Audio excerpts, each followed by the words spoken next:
Dear viewers, welcome to YouTube channel SKB একাডেমিতে। আজকে আপনাদেরকে একটা গুরুত্বপূর্ণ ভিডিও দেখাবো।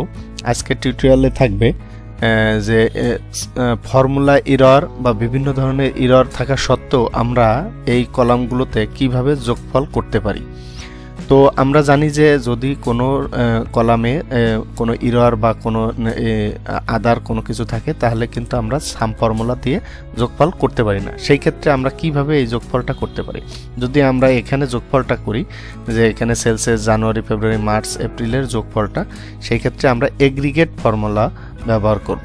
এগ্রিগেট ফর্মুলা থেকে আমরা এখানে দেখেন অনেকগুলো অপশন আছে। এখানে আমরা যেহেতু সাম করতে চাচ্ছি সেহেতু 9কে ডাবল ক্লিক করব, এরপরে কমা দেব, এরপরে ইগনোর ভ্যালু 2 ডাবল ক্লিক করব, এরপরে কমা দেব। এরপরে আমরা যে যোগফলটা যে রেঞ্জটা যোগফল করতে চাচ্ছি সেই রেঞ্জটা সিলেক্ট করব, করে F4 প্রেস করে এন্টার দেব।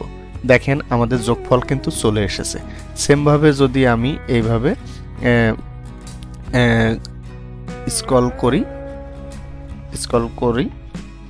করলে আমার সেমটা চলে আসছে। কিন্তু আমি যদি এখানে এই লকটা উঠায়ে দিই,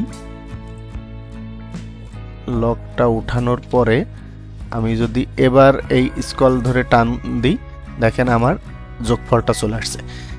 এখানে লক করে দিলে হয় কি, আমার এই সেম কলামটাই সিলেক্ট হয়ে থাকবে এবং সেটা যোগফলই প্রত্যেকটা কলামে চলে যাবে। আর আমি যদি লক না দিয়ে টান দিই তাহলে কিন্তু এভাবে যাবে।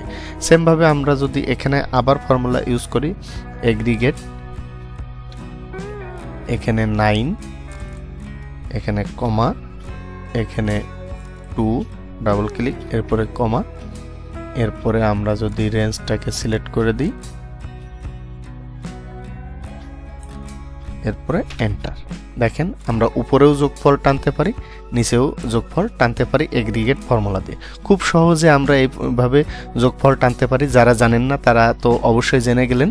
তো ভিডিওটা ভালো লাগলে অবশ্যই লাইক এবং কমেন্ট করে আপনার মতামত জানাবেন। আমার চ্যানেলটি সাবস্ক্রাইব না করে থাকলে সাবস্ক্রাইব করে নেবেন। ধন্যবাদ সবাইকে।